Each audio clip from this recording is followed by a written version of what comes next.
Vsem gledalkam in gledalcem in novinarjem v studiu TV Slovenija. Res je, to, kar ste slišali na klipu, samo skupaj nam bo uspelo. Vlada bo danes obravnavala dopolnila prvega protikoronskega zakona in celoten drugi protikoronski zakon, ki se bo osredotočil na zagotavljanje likvidnosti podjetij. Višina sredstev, ki bodo na voljo za ta namen, bo primerljiva s prvim paketom. Če jo seštevamo, več kot 6 milijard bo na voljo za to, da se gospodarstvo pobere in zažene. Če bodo ukrepi danes sprejeti, vas bomo s podrobnostmi seznanili predvidoma na jutrišnji novinarski konferenci. Sredstva za blaženje posledic bodo ključnega pomena za uspešen izhod iz te krize. Njene razsežnosti se bodo razkrile šele, ko bo epidemije konec. A pri zajezitvi epidemije pomembnejšo vlogo kot denar igrajo drugi dejavniki. Solidarnost in sodelovanje, povezanost in pomoč, enotnost in enotnost v tem skupnem izzivu. To je v tem času neprecenljivo. Vse te vrednote so v preteklih dneh na najlepši način pokazali porabski Slovenci in Slovenke, ki so Sloveniji podarili pralne zaščitne maske. Za izdelavo mask so se organizirali sami in darovali svoja sredstva, svoj čas in svoj trud. Prvo mesto na današnji novinarski konferenci zato namenjamo njim. Naša gostja je gospa Helena Jaklič, ministrica za Slovence v zamejstvu in po svetu, ki predajam besedo. Prosim, gospa ministrica. Spoštovane Slovenke, spoštovani Slovenci, dragi rojaki v zamejstvu in po svetu. V zadnjih tednih je bil velik del poročanja namenjen v medijih pandemiji in ki je praktično ustavila ves svet. Zaradi marsikatere novice je, verjamem, da vas, tako kot tudi mene, stisnilo pri srcu, še posebej, ko smo spremljali številke o na novo obolelih in umrlih. Danes sem zato dvojno vesela, če lahko tako seveda rečem, najprej zagotovo zato, ker vse kaže na to, da se pandemija umirja in upamo seveda samo še, da bo šlo na bolje. Odvisno pa od vseh nas, kako odgovorno bomo sami ravnali. Toda še posebno veselje mi je, da lahko spregovorim nekaj besed o včerajšnjem dogodku, nakazoval ga je tudi že gospod Kacin, in sicer zgodil se je na mejnem prehodu Hodoš. Gre za mejni prehod, ki deli Porabs naše Slovence, se pravi na slovensko, se pravi mejni prehod med Slovenijo in pa Madžarsko.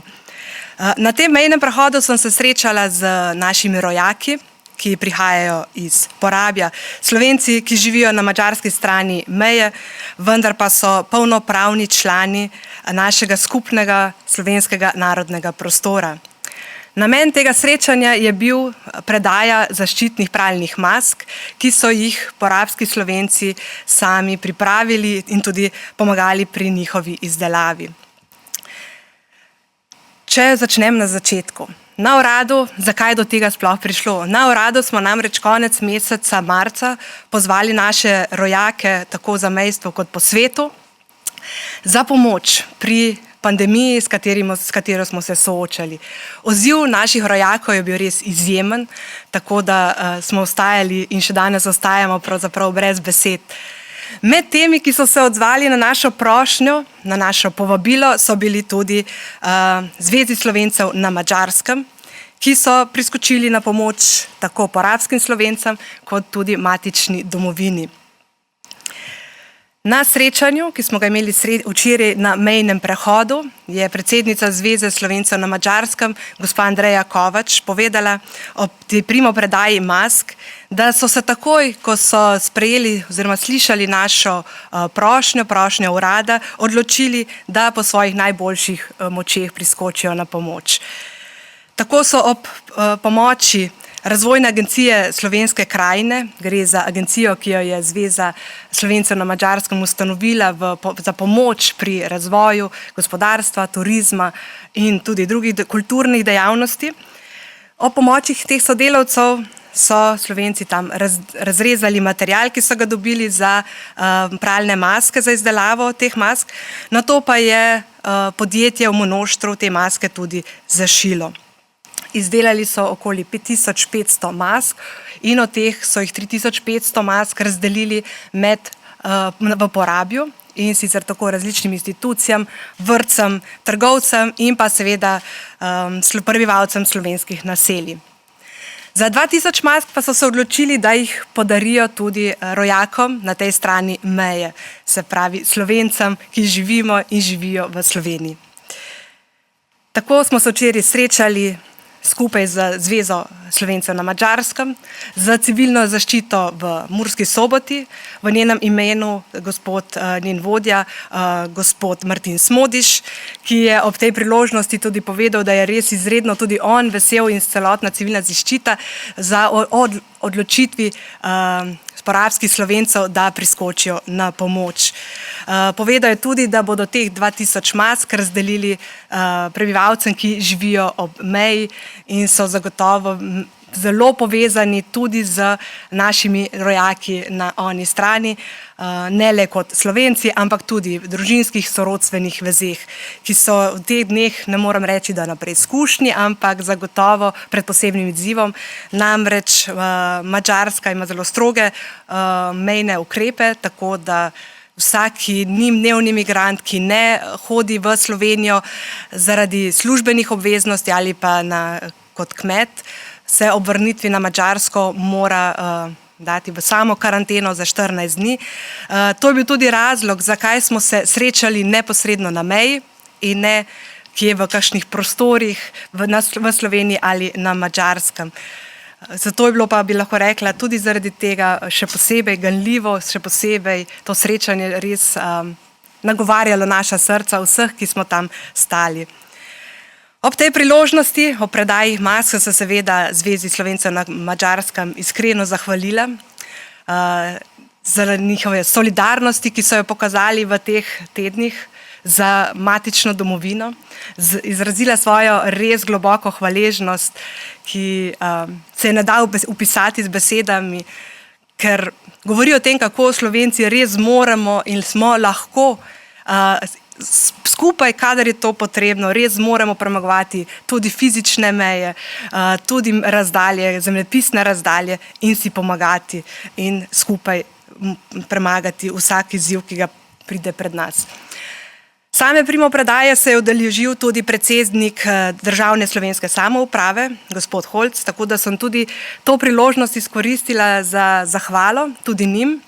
Namreč, če so Zveza Slovencev na Madžarskem včeraj podarjali maske, pa so v preteklih tednih tudi v Državni slovenski samoupravi pokazali izjemno povezano z Slovenijo, z matično domovino, in sicer tako, da so se angažirali pri dobavi materijala, blaga za izdelavo mask in te dostavljali na našo stran.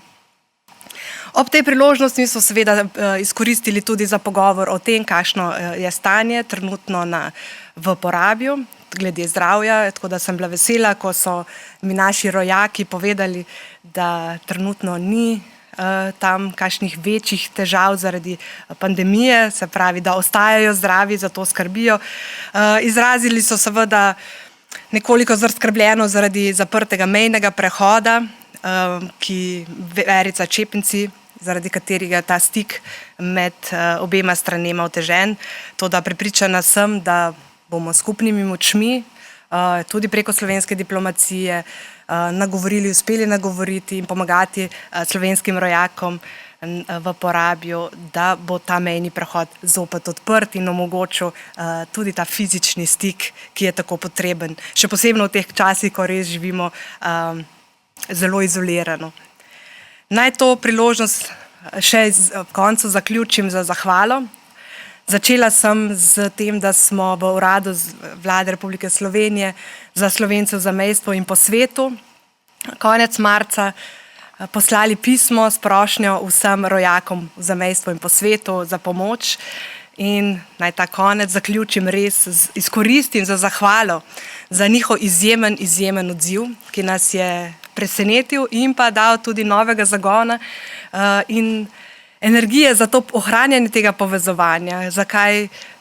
Znova se je pokazalo, da Slovenci, ne glede na katerem koncu sveta živijo, čutijo svojo domovino, čutijo Slovenijo in so pripravljeni pomagati. Vem, da je bila ta akcija na nek način bolj taka ad hoc, če lahko tako rečem, vendar pa je odlična popotnica za nadaljne sodelovanje in nadaljno skrb za razvoj Slovenije in pa tudi povezovanje naših rojakov. Res še enkrat iskrena hvala Zvezi Slovencev na Madžarskem, Državni slovenski samoupravi in pa vsem rojakom v zamejstvu in po svetu, da čutite v teh tednih z nami. Mi čutimo pa tudi z vami. Hvala.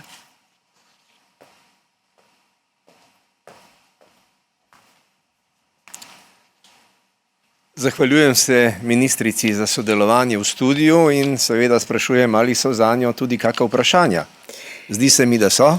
Lep pozdrav iz Studia 1 Televizije Slovenija, kjer zbiramo vprašanja slovenskih novinarjev in dobili smo tudi vprašanje za gospo ministrico Jaklič, vprašanje nam je poslal novinar Matjaž Merljak iz Radia Ognjišče. Takole sprašuje: ali so se na vaš poziv k pomoči odzvali le Slovenci iz Madžarske ali tudi drugi iz drugih delov sveta? Hvala za vprašanje gospodu Merljaku na Radio Ognjišče. Seveda niso se odzvali samo rojaki v Porabju, pa Slovenci, ki živijo na Madžarskem, ampak tako kot sem že povedala, pravzaprav odziv je prišel iz čisto vseh koncev sveta. Če le naštejem samo nekaj držav, pa to niso vse, ampak od Singapurja, Avstralije, Amerike, Severne, Južne Amerike, praktično iz vseh držav Evrope, držav nekdanje republik nekdanje Jugoslavije. Skratka, celo iz Rusije smo dobili odziv in to res kaže, kako zelo so Slovenci povezani po svetu in želijo pomagati. No, mogoče še iz Kanade tudi smo dobili. Skratka, odziv je bil res iz vseh koncev. Novinar Matjaž Merljak iz Radia Ognjišče sprašuje tudi naslednje. Ta mesec je bil napovedan prihod še 11 ljudi v okviru repatriacije iz Venezuele. Je do tega že prišlo oziroma ali se je potek repatriacije iz Venezuele zamaknil? In še to, ali se bo obdobje pravic, ki pripadajo repatriiranim iz Venezuele zaradi epidemije, podaljšalo? Kdaj se bodo začeli tečaji slovenskega jezika? Hvala za vprašanje. Ja, tako ko je epidemija vplivala na vse stvari, na cel svet, ustavila ves svet, smo morali žal tudi ustaviti začasno prihod slovenskih rojakov iz Venezuele, se pravi začasno ustaviti tudi repatriacijo. Tako da kdaj se bo nadaljevala, težko rečem, odvisno seveda od tega, kako se bodo dogajale stvari po svetu glede ukrepov povezanih z epidemijo. To so letalski prevozi, ki so bistveni, da lahko rojake pripeljemo na to stran. Tu so potem seveda tudi drugi ukrepi, tako da to ostaja odprto. Seveda takoj, ko bo možno, bomo tudi nadaljevali z repatriacijo.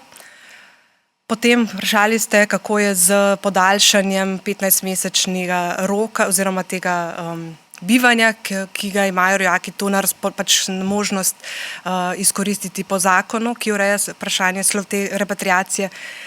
Ta hip je na to vprašanje težko odgovoriti, bi bilo preuranjeno, seveda bo treba najprej počakati, koliko časa bo ta otežkočeno življenje tudi tako v Sloveniji, tudi zaradi pandemije, ki otežkoča zagotovo tudi izvajanje tečajev slovenščine. Tu pospešeno iščemo na uradu skupaj z pristojnimi institucijami in centri neko način, kako bi spostavili tečaje slovenščine preko preko spleta. Namreč zavedamo se, kako pomembno je, da se rojaki, tisti, ki še ne znajo slovenščine, čimprej jezika naučijo, tudi zaradi iskanja služb, se pravi možnosti zaposlitev. Tako da tu delamo, upamo, da najdemo čim prej in se že odpirajo neke možnosti, no, tega smo veseli. Glede podaljšanja roka pa takoj, ko bo možno kakšno odločitev glede tega sprejeti, tu nas vendarle zavezuje zakonski rok oziroma zakonski določenih 15 mesecev, bomo o tem obvestili. Najlepša hvala za odgovore. Drugih novinarskih vprašanj nismo prejeli. Hvala lepa.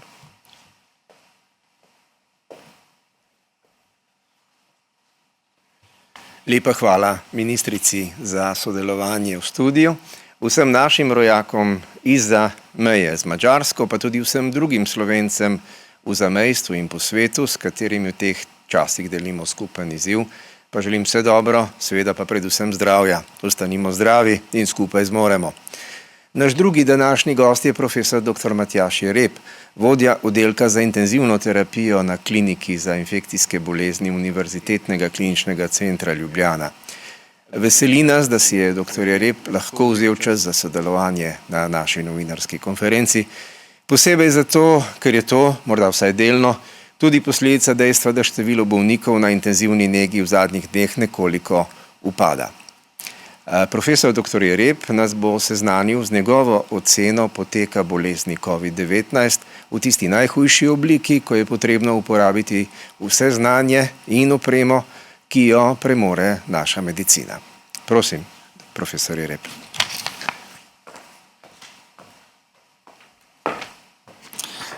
Hvala lepa.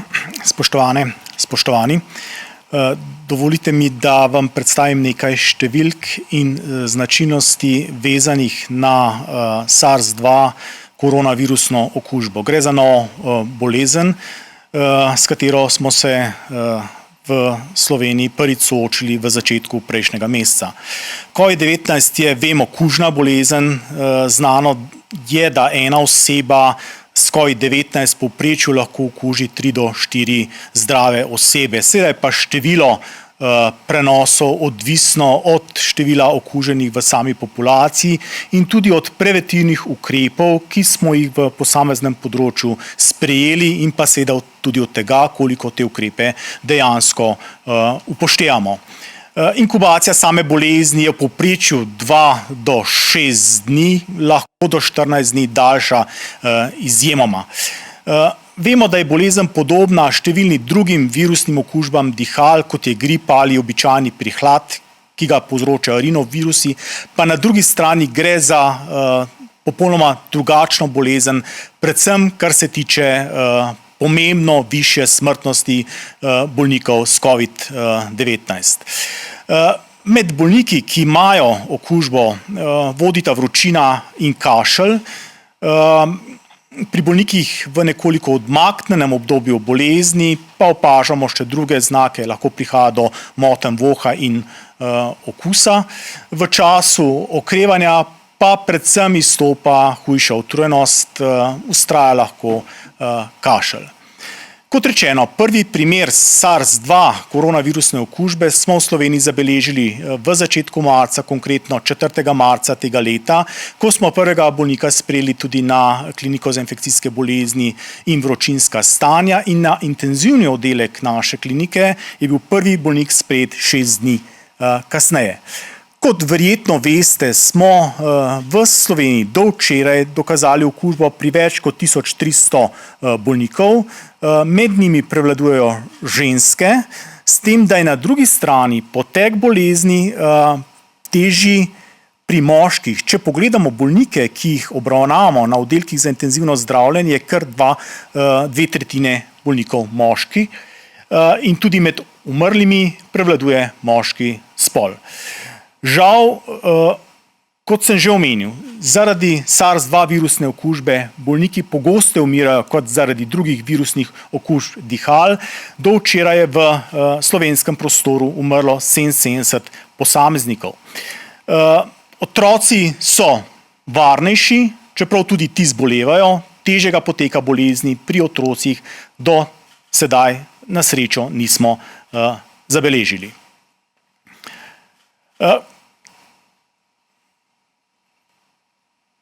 Morda bi izpostavil tu še eno dejstvo, zbolevajo tudi zdravstveni delavci. in sicer do danes je zbolelo več kot 270 zdravstvenih delavcev. Ni jasno, koliko od njih se je okužilo na delovnem mestu. Moje osebno mnenje je, da je seveda verjetnost okužbe na delovnem mestu ob upoštevanju vseh navodil ustrezne zaščite dejansko zelo majhna. Verjetno so tu problem socialni stiki, lahko na delovnem mestu, verjetno pa še pogosteje izven delovnega mesta in niso odraz neposrednega stika z okuženimi bolniki. Na oddelku za intenzivno zdravljenje infekcijske klinike v Ljubljani smo do danes zdravili 34 COVID-19 bolnikov. Povprečna starost teh bolnikov je bila 66 let in samo 2 od njih nista imela nobene kronične bolezni. To sta bila mlajša bolnika, en star 38 let, drug star 50 let. Oba sta že na navadnem oddelku in sta okužbo, lahko rečem, zelo verjetno preživela brez posledic. Sicer je bil starostni razpon naših bolnikov od 38 do 88 let. Če pogledamo trenutno situacijo, ki jo imamo v bolnici, na navadnih oddelkih danes leži 28 bolnikov SARS-2 virusno okužbo, na intenzivnem oddelku naše klinike pa 11 bolnikov, od katerih jih je 10 zaradi hude prizadetosti dihal in dihalne odpovedi priklopljenih tudi na aparat za mehansko predihavanje, kar pomeni, da so neposredno življenjsko ogroženi. Če pogledamo vse oddelke v državi, smo do danes na intenzivnih oddelkih v Sloveniji zdravili 65 bolnikov COVID-19, 11 od njih jih je žal tudi umrlo. Če pogledamo dejavnike tveganja, ki pogojujejo slabši izhod, starost je nedvomno pomemben dejavnik tveganja za slabši izhod. Najvišjo smrtnost beležimo pri osebah starejših od 75 oziroma 80 let. Poleg starosti sta kot dejavnik tveganja, pomemben dejavnik tveganja, prisotna še visok krvni tlak in pa sladkorna bolezen. Sicer, če na splošno pogledamo, vemo, da bolezen pri večini posameznikov poteka z manj hudo klinično sliko, večina ne potrebuje bolnišničnega zdravljenja, še manj zdravljenja na oddelkih za intenzivno zdravljenje. Je pa res, tu bi želel še enkrat poudariti, da določen odstotek bolnikov zboli za hudo klinično sliko, teh je nekako med 3 in 5 odstotka. Zdaj, če pogledamo klinične znake, ki napovedujejo težji potek, to je predvsem hitro dihanje, občutek pomanjkanja zraka, tiščanje v prsnem košu in pa seveda potreba po dodanem kisiku. Vse to so razlogi, da bolnika sprejmemo v bolnišnico in nenazadnje razlogi, da bolnika sprejmemo na oddelek za intenzivno zdravljenje. Potrebno je povedati tudi, da do poslabšanja pogosto pride v nekoliko odmaknjenem obdobju bolezni, ne takoj, lahko šele po 7 do 10 dneh bolezni. Na splošno, če pogledamo podatke iz tujine, velja, da skoraj polovica kritično bolnikov okuženih z SARS-2 virusom žal umre. Pri nas so trenutne številke nekoliko ugodnejše, pa vendarle kar nekaj bolnikov še vedno leži na oddelkih za intenzivno zdravljenje, njihov izhod v tem trenutku še ni predvidljiv. Pri sicer tistih z blagim potekom bolezni simptomi in znaki običajno izvenijo v 2 tednih, če pa pogledamo skupino bolnikov z hudo obliko bolezni, vemo, da pri preživelih ta čas traja dlje, nekako se pozdravi v 3 do 6 tednih. Povprečen čas naših bolnikov, ki smo jih zdravili na oddelku za intenzivno zdravljenje in že odpustili na običajen oddelek, je bil do danes 10 dni. Ocenjujemo na splošno, da je smrtnost zaradi COVID-19 v primerjavi z ostalimi virusnimi okužbami, predvsem z gripo, pomembno višja, to je potrebno izpostaviti.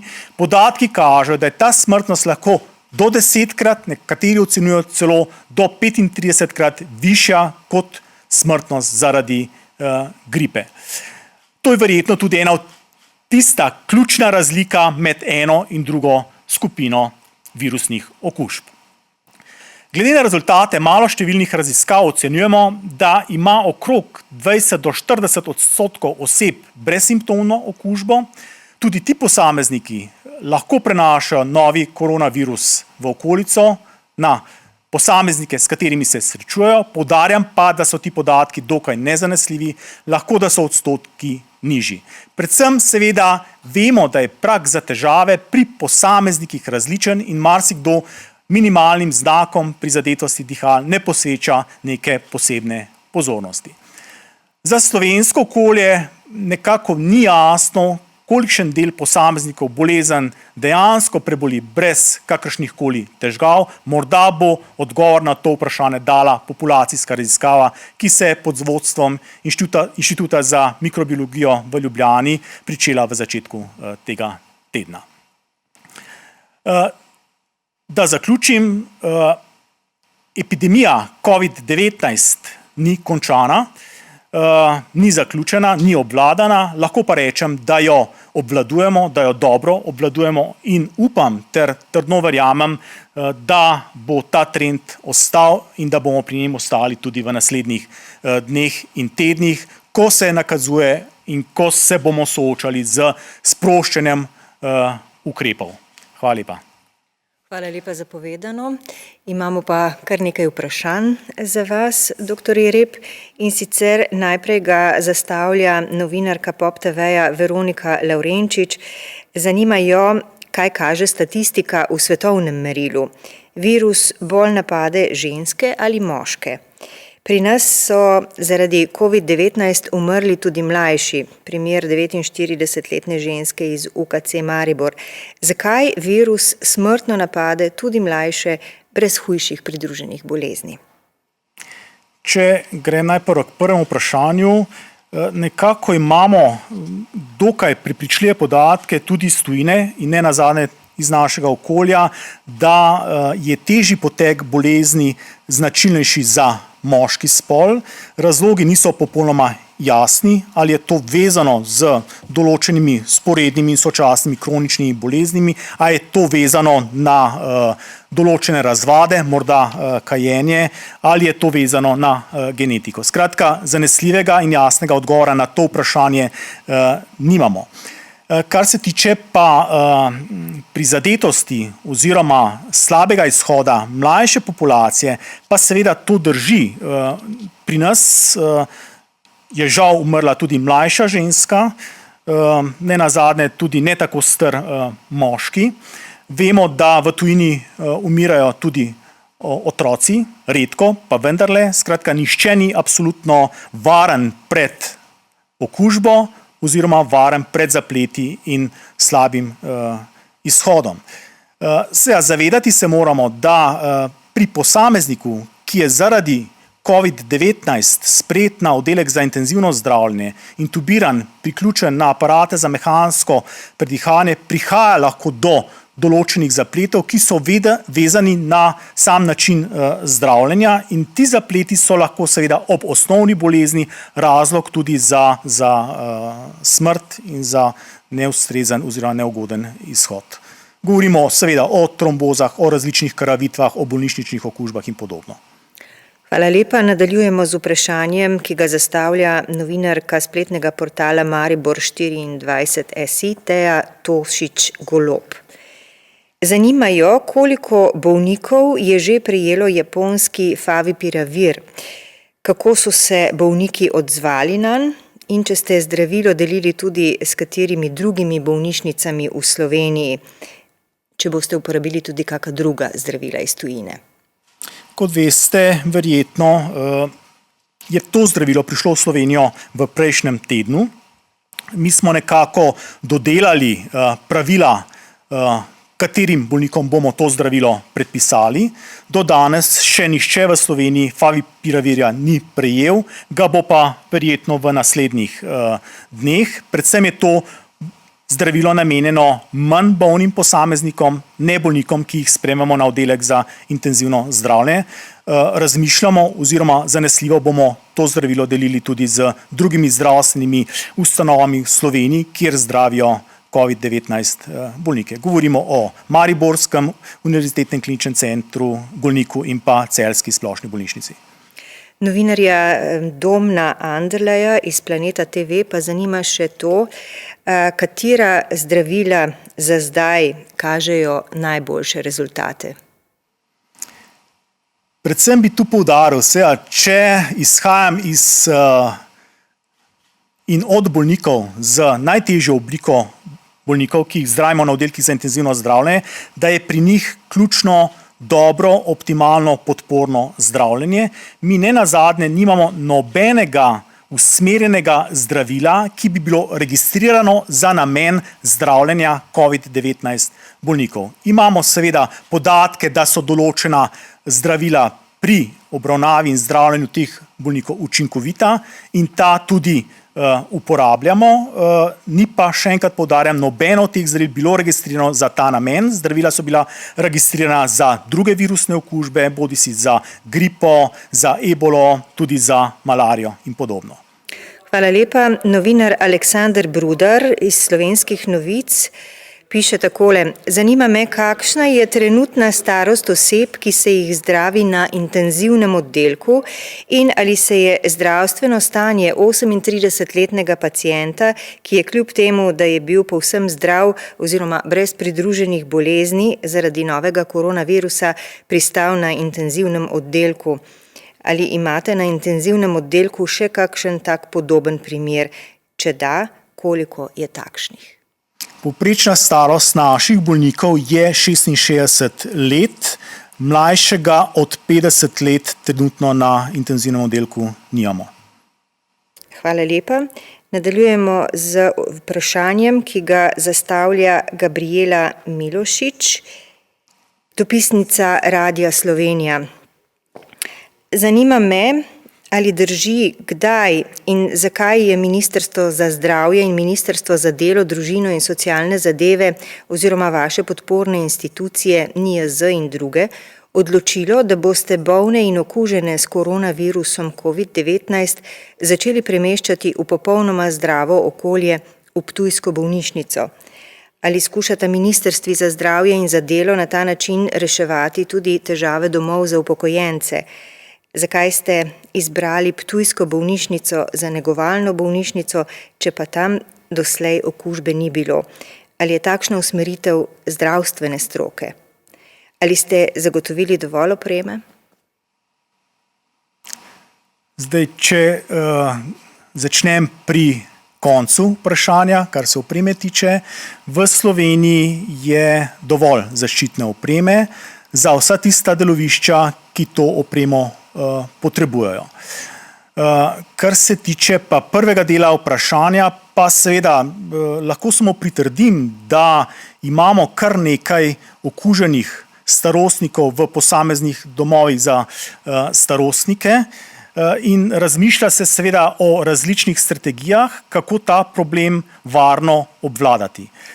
Kar se pa samo teh odločitev tiče glede premeščanja, tu bi pa težko karkoli komentiral, nenazadnje nisem človek, ki o tem odločam.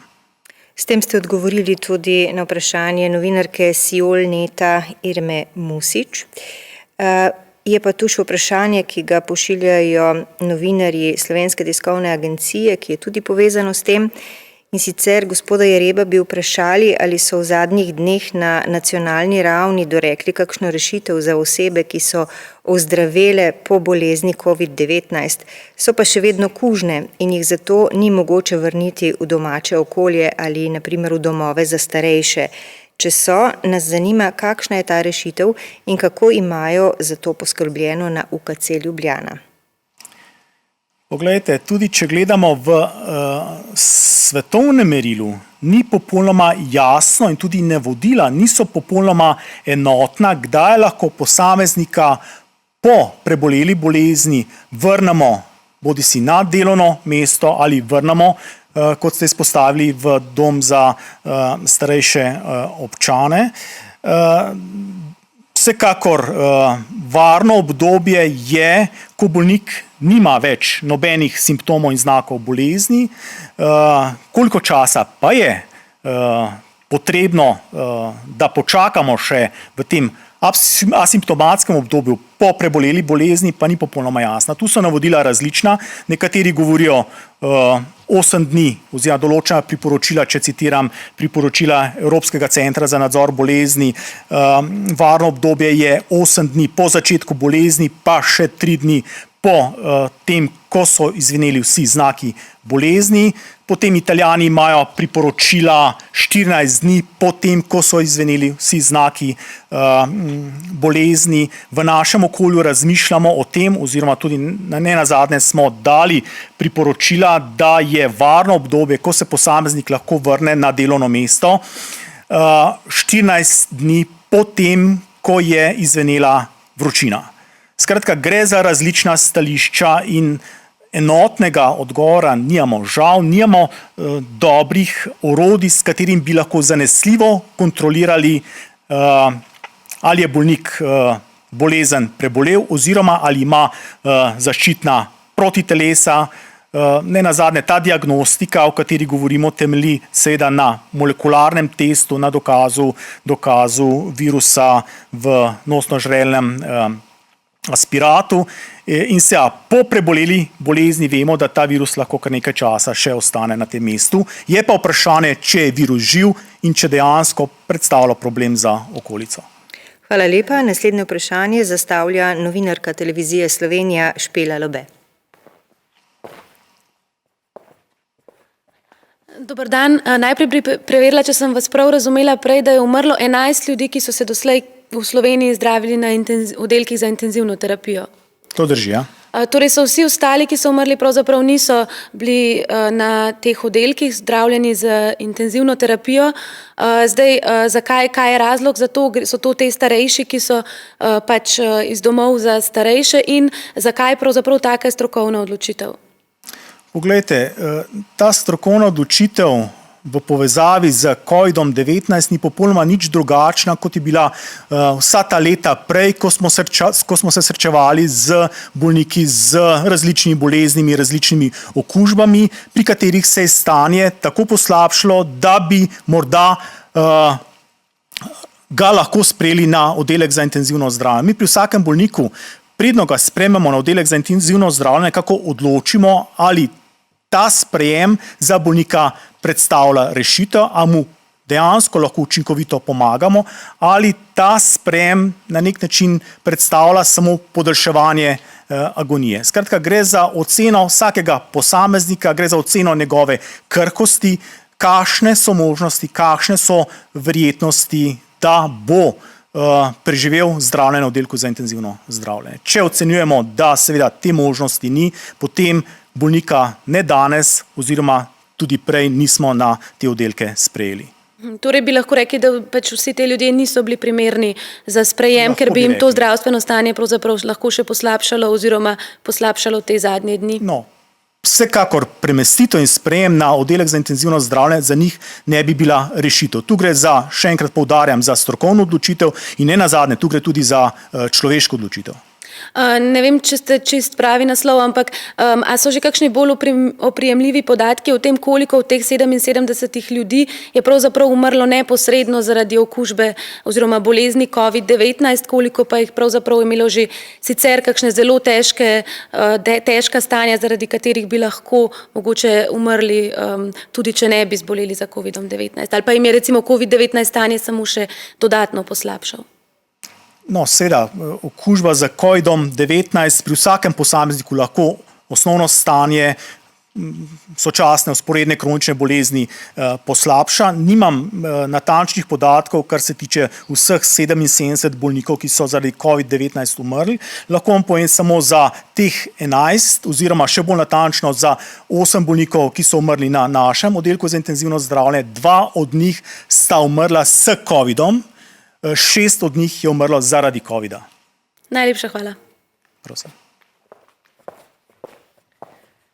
Najlepša hvala za vse odgovore. Drugih novinarskih vprašanj zaenkrat nimamo več. Hvala lepa tudi vam. Nasvidenje.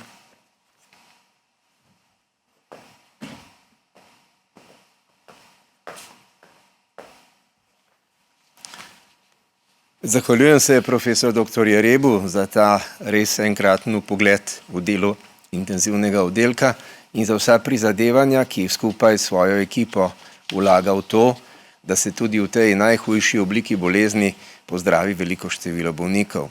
Naš zadnji gost je poveljnik civilne zaščite Srečko Šestan. Civilna zaščita je v Sloveniji simbol pomoči, ko državo doleti nesreča. Bodisi so to poplave, potresi, žled ali virus COVID, ni virus, ampak bolezen COVID-19. Svojo organiziranostjo, lokalnim pristopom in proaktivnostjo že vrsto let med slovensko javnostjo beležijo najvišjo stopnjo zaupanja. Mnogi med vami s civilno zaščito sodelujete na lokalni ravni, v času COVID-19 kot prostovoljci pomagate pri dostavljanju hrane in podobno.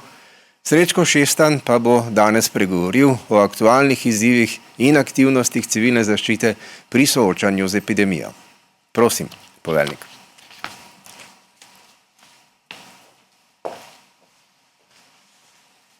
Hvala lepa. No, kot je tudi govorec napovedal, danes ne bom govoril o zalogah. Hvala Bogu, ker so te, kot ste slišali tudi govorca pred mano, profesorja, kar bom rekel na taki zadovoljivi ravni. Bom pa spregovoril o delu, našem delu na različnih nivojih. Na koncu se bi pa dotaknil tudi malo okrog te aktualne teme reklamacij, nabav, prevzemov, tako da bo vam tudi ta slika malo bolj jasna. No, kot je gospod Kacin že omenil, jaz sem zelo hvaležen vsem tistim, ki so glasovali, pa tudi ne samo tistim, verjamem, da tudi vsi ostali, ki so nas postavili na vrh te lestvice z 67% zaupanjem, kar dokazuje to, kar je tudi govorec najavil. Mi smo prisotni v vseh teh nesrečah, tako manjših kot večjih, in naša organiziranost, naš sistem, ki bazira na prostovoljstvu, je unikaten in neponovljiv. No, na državni ravni, če omenim samo par dejavnosti, s katerimi se srečujemo v teh trenutkih, seveda tista najhujša, najbolj obsežna je delitev oziroma sprejem, delitev opreme, distribucija te opreme do najoddaljenejših, če uporabim ta izraz, uporabnikov. Potem gre tukaj seveda za organiziranje karantene. No, imeli smo v začetku 3 lokacije, trenutno imamo samo še eno v Postojni. Tukaj imamo 11 ljudi v karanteni, od teh jih gre 5 danes zapušča karanteno. Bomo pa verjetno še dobili 23. nam se napovedujejo 2 policista iz Frontexa, tako da ta bomo nadaljevali z tem početjem, ampak to ni največja težava. Imamo pa veliko takih spremljajočih težav, ki se pojavljajo na nivoju posameznih organizacij, na nivoju občin, na nivoju komunalnih, če se vzamem včerajšnji primer, komunalnih služb in tako naprej. In seveda tukaj skušamo tudi po naših močeh pomagati in do sedaj lahko ocenim, da nam je to odlično uspevalo. No, na nivoju občine je tudi gospod Kacin omenil, tukaj je pa seveda organiziranost občine, bom rekel, različna. Imamo 212 občin in civilna zaščita sodeluje praktično v vsaki občini v širšem ali pa manjšem obsegu, zato ker si občine na različne načine organizirajo to pomoč, če tako imenujem, teh posebnih skupin ljudi ali pa pomoč v domih starejših občanov in pa seveda naše enote, predvsem gasilske enote pa sodelujejo pri različnih razkuževanjih, tako v domovih starejših, kot v zdravstvenih domovih, kot v vseh drugih objektih, kjer je seveda to potrebno. Najavil sem in rad bi par besed povedal seveda o tej, tudi zato, ker je medijsko zadnje čase izpostavljeno nabavi opreme, prevzemih opreme oziroma nekakovostnih artiklih, pomanjkljivih artiklih. No, tukaj moram povedati, da civilna zaščita ali pa bom rekel njen ožji del, Uprava za zaščito in reševanje, sodeluje pri tistem prvi fazi, to je pa pregled ponudb. Tukaj seveda smo ponudili roko že v samem začetku Zavodu za blagovne rezerve ali pa, če hočete, Ministrstvu za gospodarstvo, da pomagamo z našimi resursi, pa ne samo z našimi. V tej oceni ponudb sodelujejo tudi strokovnjaki iz UKC-ja, iz Ministrstva za zdravje. Seveda teh ponudb ste slišali velikokrat, je ogromno, nekatere so resne, preveč je pa neresnih. In seveda tiste, ki so resne, potem odpotujejo, če uporabim ta izraz, na Zavod za blagovne rezerve, ki je pa tisti, ki sklene pogodbe in seveda potem izvede ta nakup. No, tukaj se pa seveda stvari malo zapletejo.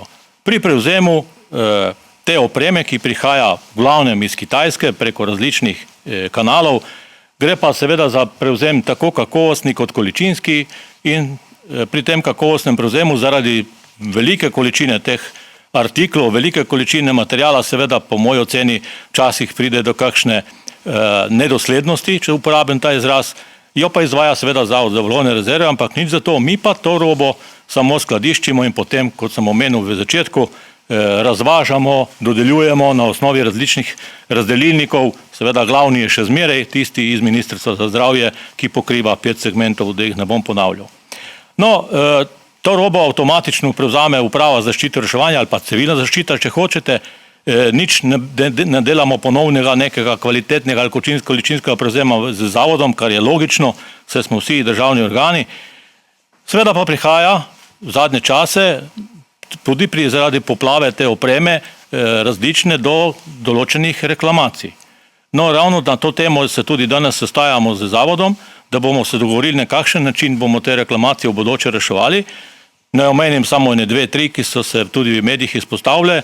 Spomnili se boste Doma starejših občanov Šmarje pri Jelšah. Šlo je za ene plašče, ki niso imeli certifikatov. Potem je Splošna bolnišnica Izola zelo podobno. No, zadnja, ki je bilo pa najbolj takšno medijsko, pa ne bom sodil zakaj, je pa tista maske, tako imenovane iz servetov, kar seveda ni res, ampak pa so se pojavile te reklamacije, odnosno pritožbe na nekaterih koroških občinah in pa občine Braslovče. Vse te reklamirane količine in reklamirane artikle smo vzeli nazaj v skladišče, jih posebej uskladiščili in ko bodo te reklamacije, bom rekel, rešene, ko bo postopek zaključen, bomo to robo, če bo ocenjena za ustrezno, seveda dali nazaj v uporabo, če pa bo ocenjena za neustrezno, potem bo šla verjetno na uničenje. Tako da gre pa za 2 stvari take načelne. Ena gre za neustrezne oznaka na embalaži, pa embalažah, druga je pa ta, da se pojavijo kljub, bom rekel, certifikatom v dokumentaciji, v ponudbi, se pojavijo neke količine, ki certifikata na sami embalaži nimajo. Tako da tu so nekateri seveda so se pa obregnili, kar imajo morda tudi prav, to bo pokazal čas, tudi na kvaliteto izdelave ali pa ne vem, način izdelave, če se pogledamo ponovno te maske iz tako imenovanih servetov, elastike in take neprimerne reči, ki na obrazu po zagotovilih nekaterih, ki so to poskusili, sam tega nisem, po 10 minutah te malo začne tiščati za ušesom. Se pravi, vse te stvari bomo vzeli nazaj, no konkretno danes dobimo nazaj pošiljko iz psihiatrične bolnišnice Begunje, 2500 mask, ki jih bomo zamenjali za druge, te bomo pa, kot sem prej omenil, uskladiščili posebej in ko bomo zaključili te reklamacije, bomo potem ustrezno ukrepali. Toliko bi jaz imel za danes, če je kakšno vprašanje, pa sem vedel, sem na voljo. Hvala za vse povedano. Vprašanje za vas ima novinarka Televizije Slovenija novinarka Televizije Slovenija Sabina Zonta.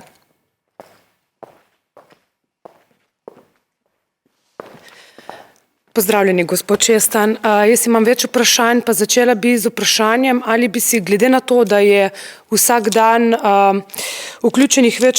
aktivnosti vključenih več kot 1000 pripadnikov civilne zaščite, morda želeli tukaj večji angažma vojske, da bi vam pomagal pri vaših nalogah? Ja, gledajte, tako bom povedal. Mi seveda pri vojski smo zelo previdni. Vojska pomaga že policiji, tako pri varovanju meje, seveda jo pa uporabljamo tudi mi. Mi vojsko vključimo v posamezna razkuževanja, ne gremo pa za druge take fizične, enostavne aktivnosti, ampak če bi jo potrebovali, seveda bi jo tudi zaprosili. Trenutno jo, bom rekel, v tem obsegu ne potrebujemo, mi imamo na razpolago še veliko struktur, tako prostovoljskih, ki sem jih omenjal, kot drugih, tako da ne bi s tem še vojske obremenjevali, kot sem rekel, ker je razdeljena na druge pomembnejše, morda celo v tem trenutku lokacije. Okay. Pojasnili ste tudi vašo vlogo oziroma torej vlogo Uprave za zaščito in reševanje v celotnem tem postopku nabave opreme. MGRT nam pojasnjuje, da ste vi tisti, ki izbira dobavitelje in da ste vi odgovorni za izbor opreme. Je to tako, kot so nam oni pojasnili, je to vaša vloga, torej kako konkretno vi sodelujete? No, če mene osebno vprašate, jaz s tem ne sodelujem, absolutno ne. Sodelujejo pa, kot sem prej omenil, nekateri delavci naše uprave, zato ker je bila ponujena pomoč pri pregledu ponudb. Pri pregledu ponudb se pa seveda najprej ponudbo je treba, da vlagatelj dopolni, da je popolna, potem se oceni tudi tisti njegov predlagani produkt, ki ga ocenjujejo, sem prej omenil, strokovnjaki iz UKC-ja, pa strokovnjaki iz Ministrstva za zdravje. Trenutno, ravno danes iščemo še dodatne sile, ker imamo kar veliko nepregledanih ponudb, zato ker je to vse skupaj naraslo v stotine, bom rekel, no ne v tisoče, tako da bomo to lahko še hitrejše pregledali in ponudili seveda zavodu tiste ustrezne za izvedbo. Ustrezne iz vidika, kot pravim, iz vidika vseh papirjev.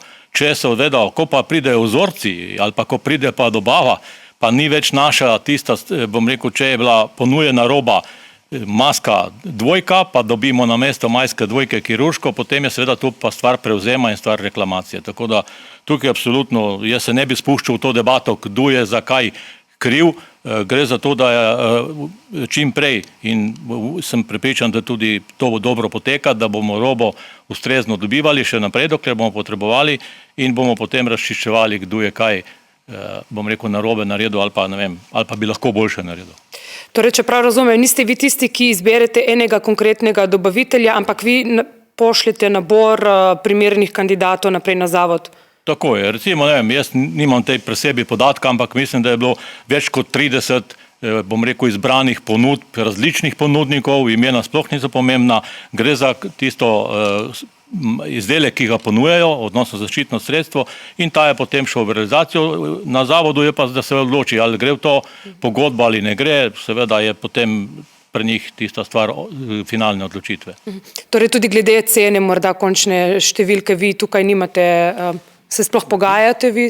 Imate kakšno besedo? Ne. Mi pri tem mi gremo sam, kot sem rekel, skrbimo za to, da je ponudba kompletna, da ima tiste certifikate, potrdila, vse, kar ima, rok dobave, ne vem vse kaj, ker pravim, ne sodelujem v tem procesu, tako da je potem gre pa na obdelavo, odnosno na realizacijo v zavod. Ok, samo še tole, pa so torej člani uprave kdaj, kadarkoli v teh postopkih doživeli morda namigovanja, da naj se predlaga nekoga, da naj se predlaga določenega ponudnika, morda kakšne pritiske? No, teh podrobnosti ne poznam. Ne. Dobro, hvala, gospod Čestan. Prosim. Hvala lepa za vse odgovore, drugih novinarskih vprašanj nimamo. Hvala vam.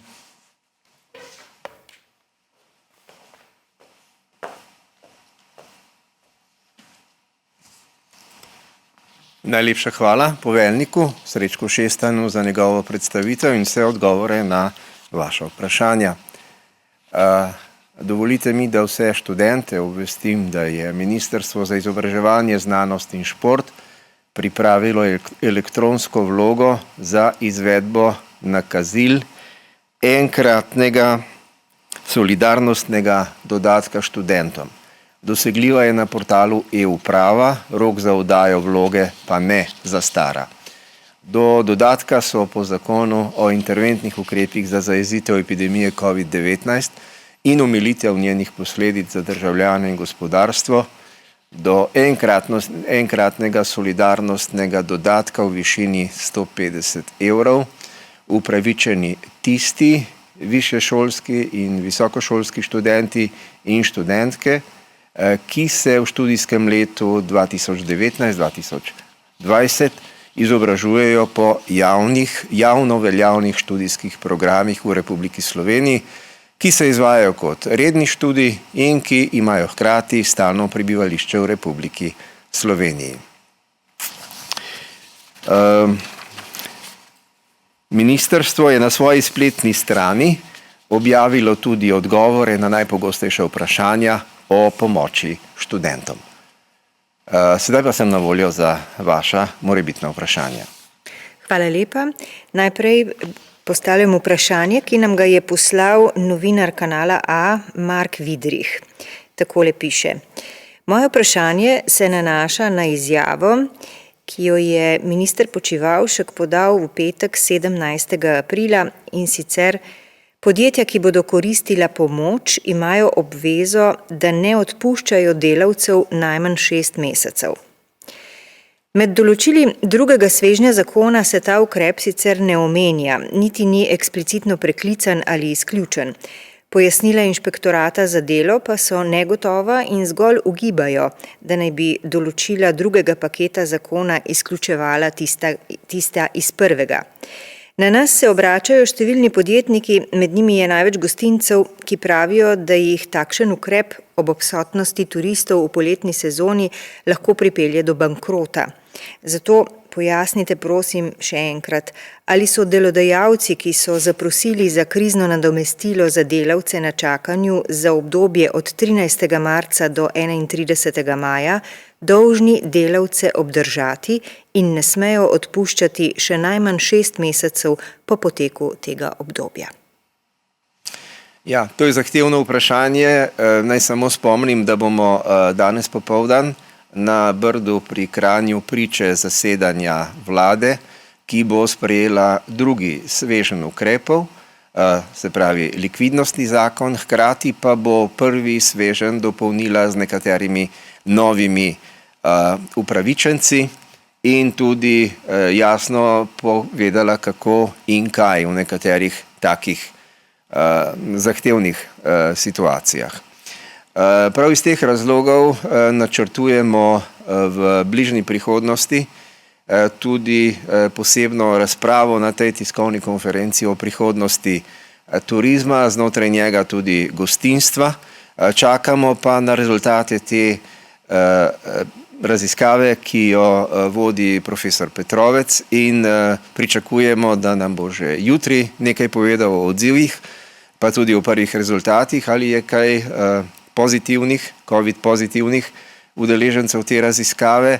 Zagotovo pa bodo končne prezentacije teh rezultatov, predvsem pa tolmačenje ugotovitev, kot podlaga za sprejemanje naslednjih odločitev pri morebitnem sproščanju, tudi na področju turizma, na voljo v najkrajšem možnem času. Skratka, jaz pričakujem, da bomo že pred prvomajskimi prazniki imeli veliko bolj realno sliko, kdaj bi se lahko gostinska dejavnost začela ponovno aktivirati in potem bo tudi za delodajalce na tem področju nekoliko lažje presojati, ali lahko obdržijo delavce ali ne in kje je, če smem tako reči, večji priliv, ali je to subvencija oziroma pomoč države ali pa so stroški za polletno vzdrževanje kolektiva, ki ne more delati večji. Torej, to bo dilema, ki bo še trajala, ampak mi se bomo trudili prvič, da vam odgovorimo zelo jasno na vaše zelo konkretno vprašanje in to bi bilo najbolje povedati jutri. Jaz se bom potrudil, da bi jutri jasno odgovor na to vprašanje bilo. Medtem ko presoja o tem, kdaj in kje sproščati in kaj lahko pričakujemo na področju gostinstva in turizma, pa najverjetneje prihodnji teden. Hvala lepa, delno ste odgovorili tudi že na vprašanja novinarke Pop TV-ja Tanje Volmut in pa novinarja revij Gostinec in Slovenian Traveler Ivana Boterja, ki sprašujeta še naslednje. Včeraj popoldan vam je predsednik sekcije za gostinstvo in turizem Obrtno-podjetniške zbornice Slovenije Blaž Cvar v pismu predlagal več ukrepov za okrevanje močno prizadete panoge, predvsem za čimprejšnji zagon gostinske dejavnosti in pri tem konkretno napisal, da bi ob doslednem upoštevanju navodil Nacionalnega inštituta za javno zdravje po vzoru Avstrije tudi naši gostinci lahko začeli delati že 15. maja. Vsaj tako, da bi stregli na zunanjih površinah ali terasah. Sprašujem vlado, ali je možno pripraviti v krajšem času neko podobno rešitev, kot se pripravlja v sosednji Avstriji. O teh vprašanjih razmišljajo pristojna ministrstva tudi v našem primeru. In tudi na Nacionalnem inštitutu za javno zdravje in tudi znotraj svetovalne skupine ministra za zdravje se zastavljajo ta vprašanja. Ampak tudi Avstrija uporablja isti koledar kot Slovenija. 15. maj tudi v Avstriji še ni napočil in do 15. maja se tudi Slovenija lahko odzove na operativen način. Skratka, to vprašanje je, kar zadeva moj odgovor, preuranjeno. Kot uradni govorec vam lahko povem samo stvari, ki so na nek način dorečene, dogovorjene, ki so tudi vključene v odloke in v prihodnjih dneh bomo imeli še kar nekaj konkretnih, bodisi sprememb ali pa dopolnitev odlokov na različnih področjih, ampak tega ne morem napovedovati vnaprej. Veseli me, da je včerajšnja sprostitev minila brez večjih zapletov. Očitno so se tako delodajalci dobro pripravili in zaščitili svoje zaposlene in na drugi strani so se tudi kupci in koristniki uslug dobro organizirali, tako da v bistvu do tega trenutka ne beležim nobene formalne pritožbe ali pa sporočila kateregakoli ministrstva, ki bi govorilo o kakršnihkoli zapletih. Zdi se, da smo se vendar veliko naučili.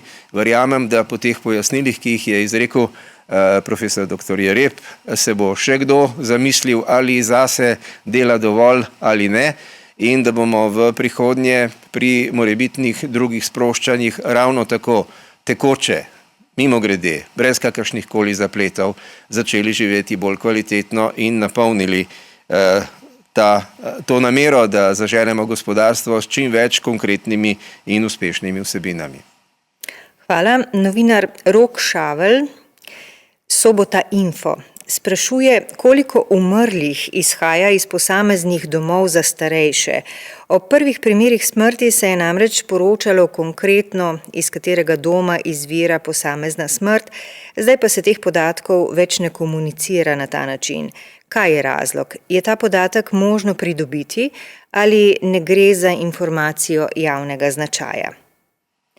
Ne, že večkrat smo odgovorili na to vprašanje. Podatki se zbirajo na Ministrstvu za zdravje. Ključne informacije o tem, kdo je bil COVID pozitiven, pa ima Nacionalni inštitut za javno zdravje. In tako kot ste slišali malo prej profesor Jereba, ki je, če sem si dobro zapomnil, rekel, da sta dva umrla z COVID-om, drugi pa zaradi COVID-a. In tukaj je velika razlika, posebej, ko gre za tiste, ki umrejo v domu. Vedeti, zakaj so umrli z COVID-om ali zaradi COVID-a, tukaj je razlika in zaradi tega te informacije nekoliko zamujajo. Hvala. Novinarka Suzana Kos, Delo, sprašuje tole. Po prvomajskih praznikih se bomo počasi začeli vračati na svoja delovna mesta, začelo bo delovati več dejavnosti. Pričakovati je, da bodo morali državljani v prihodnje še nositi zaščitne maske na obrazu. Ali obstaja ocena, koliko časa še? Ali je pričakovati, da jih bo država delila brezplačno ali pa bo moral za svojo zaščito poskrbeti vsak sam oziroma njegov delodajalec? Torej, virus in bolezen COVID-19 bosta ostala z nami še kar nekaj časa. Vsaj do trenutka, ko bomo dobili uspešno cepivo. Ampak do tega trenutka nas loči še leto in pol, če povzamemo samo informacije, ki so nam na voljo do tega trenutka. Ampak če mene vprašate, in to je moje osebno mnenje, mislim, da so se maske nepozabno zarezale ne le v naš spomin, ampak tudi v naš način življenja tukaj v zahodni civilizaciji.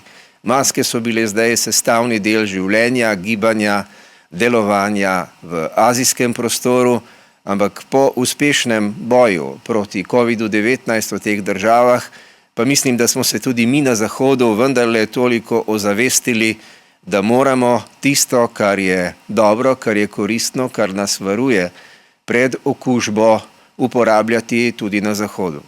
Osebno mislim, da bomo morali zaloge zaščitnih mask, vsaj nekaj 10 izvodov za vsakega državljana, imeti v blagovnih rezervah kar še nekaj let. In zato nas ta izziv čaka ne le v drugi polovici tega leta, ampak tudi v letih, ki prihajajo. Hvala. Uredništvo Slovenske tiskovne agencije.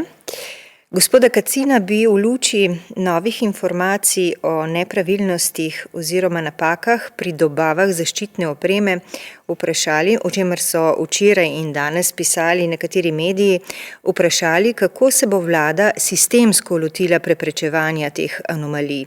Ima že pripravljene kakšne ukrepe? Vlada ukrepa, o konkretnih ukrepih pa vas bo seznanila v naslednjih dneh. Hvala lepa. Naslednje vprašanje zastavlja novinarka ProPlusa Staša Lozar. Zakaj je država 15. aprila podjetju SLA Marketing iz Janežovcev že plačala 1,5 milijona evrov, čeprav pogodbene obveznosti o dobavi mask še niso izpolnjene? Po kakšnem ključu ste izbrali za dobavo prav to podjetje? Torej, še enkrat, vlada ni izbrala nobenega podjetja. Obstaja tako imenovana medresorska koordinacija, ki jo vodi državni sekretar na Ministrstvu za obrambo.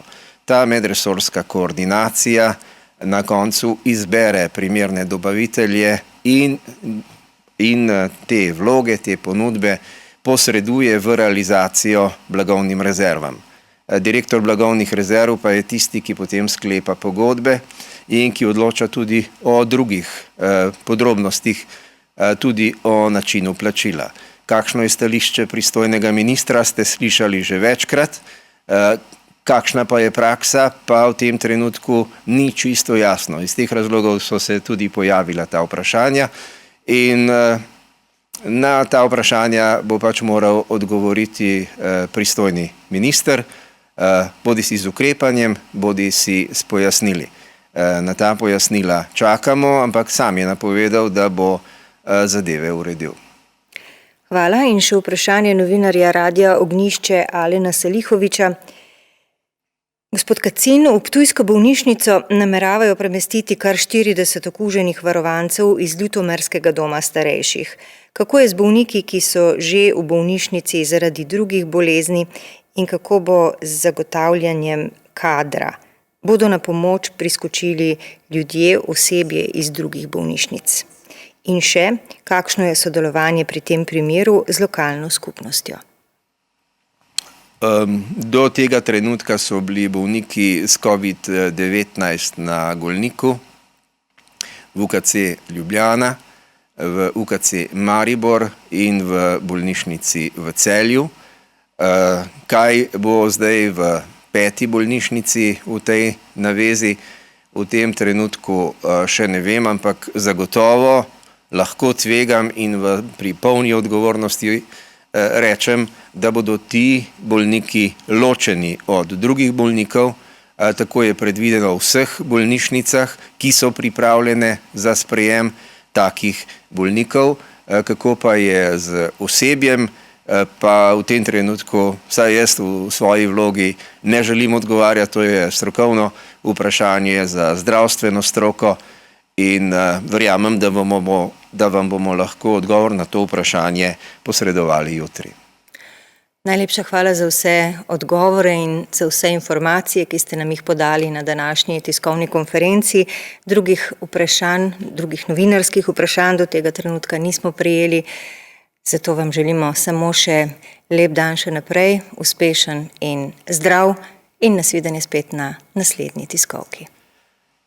Hvala lepa, vsem skupaj se zahvaljujem za pozornost. Zdaj, ko smo začeli rahljati ukrepe, pa naj zaključim, kot je predlagala državljanka Simona. Ostanite previdni, skupaj zmoremo in za konec še najprej pohvala, pa tudi zahvala.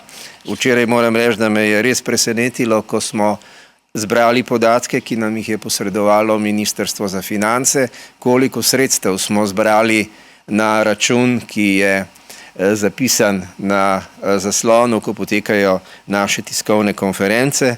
Teh 472.652 evrov in 23 centov je res lep rezultat in vsakdo, ki je karkoli prispeval na ta račun, si zasluži en velik hvala. Hvala tudi vam, se vidimo kmalu. Srečno.